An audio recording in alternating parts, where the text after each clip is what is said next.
Hello everyone, আসসালামু আলাইকুম। সবাইকে শুভ সকাল। সকাল সকাল গরম ভাতের সাথে ভর্তা দিয়ে খাবো, খুব ভালো লাগবে। যেহেতু শীতকাল এসে পড়েছে, শীতকালে কিন্তু সকাল সকাল গরম ভাত দিয়ে ভর্তা দিয়ে খেতে অনেক মজা। চাইলে কিন্তু তোমরা ট্রাই করতে পারো। এটা কি ভর্তা বানাইতেছি জানো? দূর থেকে দেখলে মনে হয় কালো কালো, আসলে ভর্তাটা কিন্তু অনেক স্বাদ আর অনেক ঘ্রাণ। তো তোমাদের সাথে শুধু কথাই বললাম, কি ভর্তা সেটা বললাম না।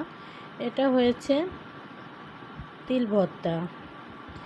আমি নারায়ণগঞ্জ থাকি, এখানে কিন্তু অনেকে তিল ভর্তাটা খায় না বা জানেও না কিভাবে খায়। আর এনারা নাকি দিয়ে খায়, যে চিংড়ি মাছ দিয়ে রান্না করে খায় আর পিঠা বানায় খায়।